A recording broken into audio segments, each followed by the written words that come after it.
All right, here's the thing about lowering cars. It's easy. For your Miata, a set of springs, a Saturday afternoon, and maybe a monster or two, but what happens when it's not a Miata? What happens when the car you're lowering is, say, a Lamborghini Huracan? Spoiler alert, it gets kind of interesting. And by interesting, I mean expensive, overly complicated, and if you're not careful, potentially catastrophic for your wallet. But is all that effort worth it, or is it just another chapter in the book of rich people problems? Today, we're diving headfirst into the Novitec Lowering Kit for the Lamborghini Huracan. We're talking aesthetics, driving dynamics, comfort, and whether this kit actually makes sense for anyone who isn't Jeff Bezos. Stick around and you'll see why this isn't just a vanity project. By the end of this video, you'll understand how Fluid MotorUnion tackles installs like this with precision, why Novatec's KW-engineered suspension kit isn't just hype, and how this kit transforms the Huracan's handling without turning it into a spine-crushing track toy. Oh, and you might just learn something about your non-supercar.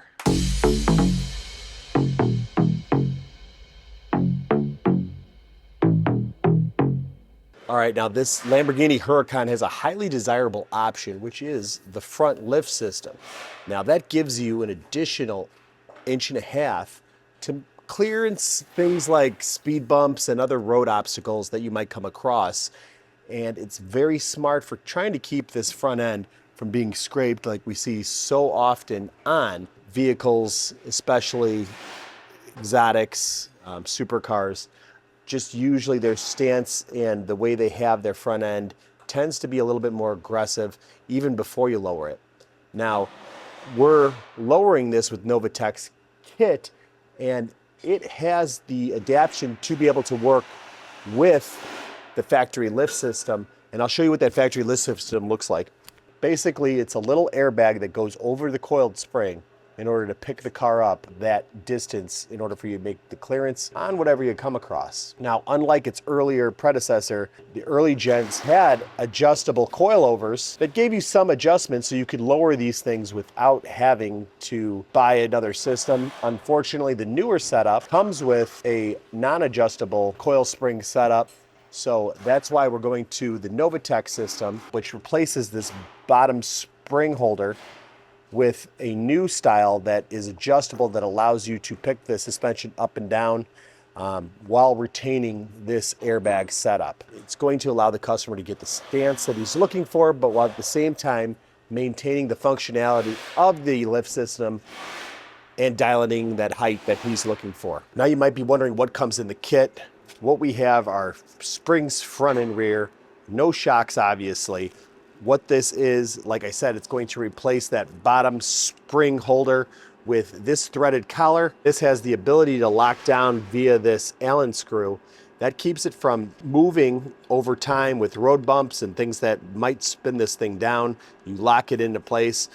The only drawback I see is this is a finely threaded collar, and while it does offer more adjustability, it also allows for more road grime and dust to get in there, which can make adjustability in the future a lot harder, especially if you drive these things in climates where there's a lot of rain and dampness. That tends to gunk these up, muck these up a little bit more, and you want to keep them clean. You want to keep them well lubricated with some sort of grease or something else along those lines to keep these from locking up. But still, this has a nice protective finish on here, which will keep it from corroding. Again, corrosion can be something that locks these up as well, especially because this is aluminum and this is some sort of steel, and you could have galvanic corrosion from the moisture on there. So having this coating on there makes a big difference. You can tell the quality from how these things were machined, just the edges and the bevels, super high quality. As should anything going on your Lambo be. Moving to the front, we've got the bump stops, and that's your last line of defense. If you bottom out, the spring becomes too compressed. If you have too much weight in the front, heavy corner, it's going to go onto that soft foam. And then the front springs here, Novatech part number, super nice, great coating on there. These are going to go on the front. For the rear, you've got a helper spring And you have the similar collar to what we had up front. I already described to you how that guy works. Just make sure you get this thing lubed up and you tighten this bolt down here to make sure that these collars don't go anywhere. Same thing, spring in the back, a bump stop as well. These are going to have collars in here that go into place to keep the shock centered and have somewhere where the spring rides on. Helper springs often need to be preloaded, so they're a little bit different for installation. And then lastly, we have these installation tools. This is just your run-of-the-mill coil spring adjustment tool. Gets in there to be able to tighten. It's basically a wrench that once you have these on there, you can get in there. This guy, though, is going to hold the shock in place while you get the others loose. It's kind of important. We've had to make these before because we bought some kits that don't necessarily have this tool, but this basically goes around, you tighten it around the shaft of the shock absorber to keep that from moving while you're trying to get everything loosened, take the nut off the top. These things help out a lot. You don't want to twist those up too much. Keep them in place, so you lock this down.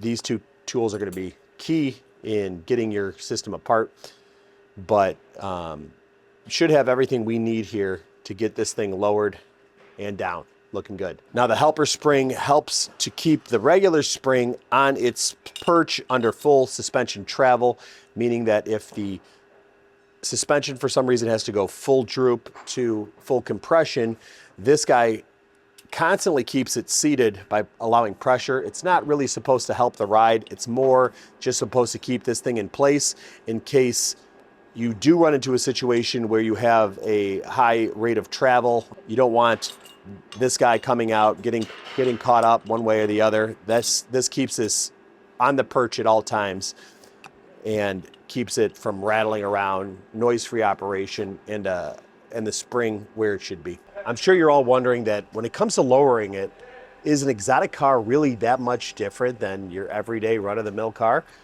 Well, that depends. Now, inside of here, we've got things that you'll be used to seeing.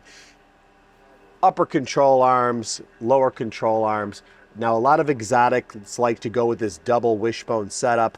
That's what's present here on this Lambo Huracan. Here's what we're trying to get at, which is the shock. Now, these are electronically dampened, so we've got a sensor that runs through the top of here, but other than that, there isn't actually too much to getting these out.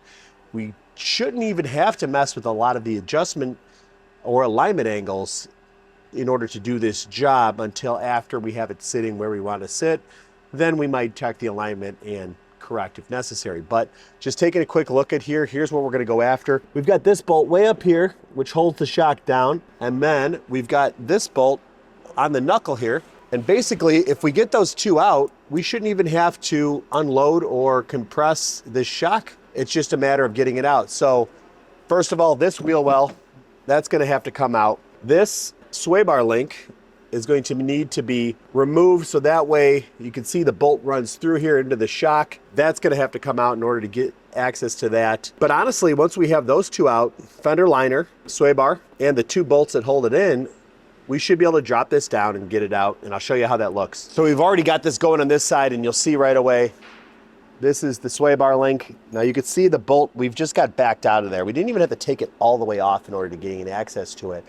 But out here, without the wheel liner inside of here, you can definitely see where we were able to access the bolt to remove this.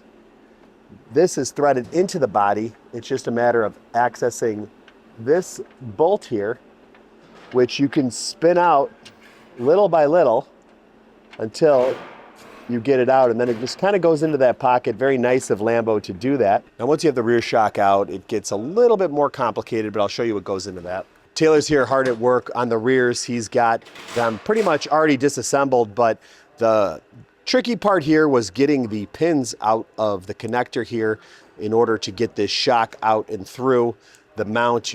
This connector, as you can see, is not going to fit through here. So Taylor went ahead, he pushed, I don't know if you guys can see in there, but there's a purple part he pushed that down, and that allowed you to use the pin tool to be able to push those pins out respectively, getting those pins out so that way you can get it through the top hat here. And now he's got to get this a little bit further apart so that way he can get the collar on here and the lower perch, get this thing assembled. We'll show you guys how that looks once that's done. But Taylor, how hard was this to come off? Was it pretty... Well, it has red Loctite on it, so you got to heat it up a little bit, then just lock down this to prevent it from spinning. Which is this tool that I talked about earlier. That goes on the collar, and that's where you need this tool in order to get this guy off, because like you said, Loctite on it, and you had to heat it up. And if this thing slides at all, you're gonna have a real hard time getting this off. Yep. So as far as the front's concerned, again, another double wishbone setup where you've got to get the shock, drop it down to get it out. This one's a little longer, but you can still get it out of there if you release the top bolt, which is this guy up here. So you're gonna get that top bolt out. Disconnect this air line by taking this nut off. That'll allow you to press this in, pull this out. The electric connector also up here. Once you have those released, you can drop this bottom bolt here, pull that guy out. That'll allow you to drop this down a little bit, pick this back up, pull the shock out. Now, of course, you've already removed the wheel liner, but I'll show you how that looks with it all disassembled. Wheel liner's out on this side. You can see the top bolt left over here. This is where the shock was. Now, this is the ride level link, which is important for the airlift and headlight aiming that the car uses to see where it is front and rear. So that's going to be important to disconnect and reconnect when we're all said and done. But you can see here, this is what the airline looks like disconnected. This is what the shock connector looks like disconnected. And this was able to drop down and be pulled out. And now we're going to pull it apart on the bench.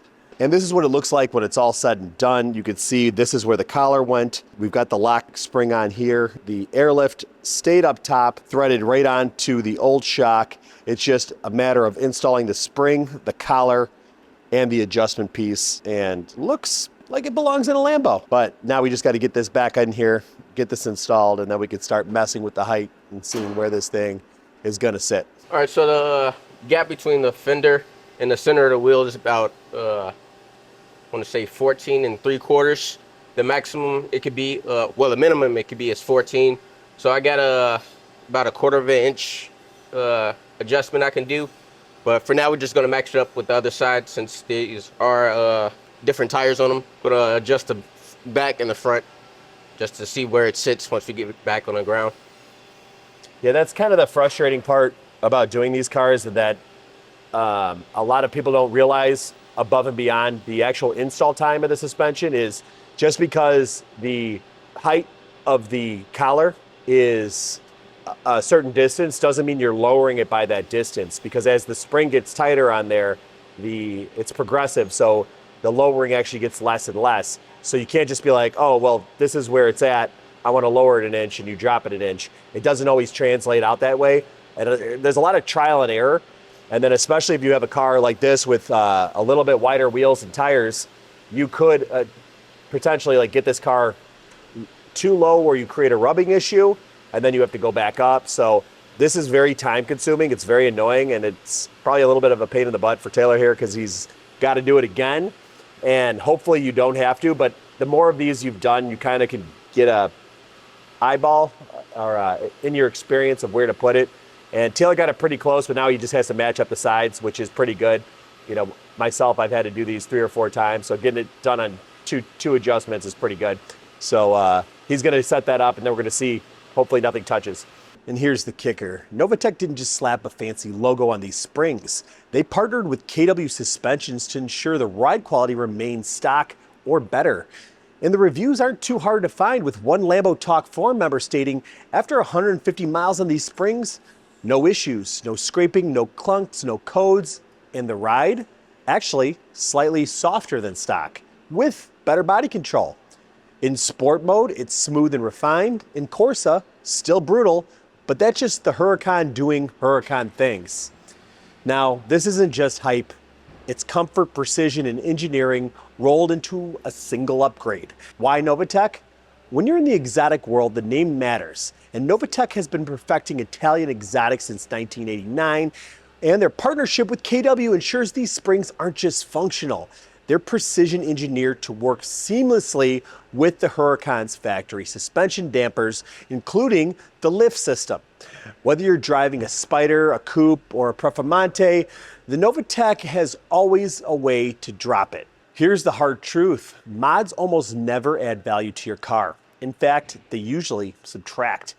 But in the exotic realm, big name brands like Novatech hold their value and sometimes even remain neutral, which is the most you can ask for.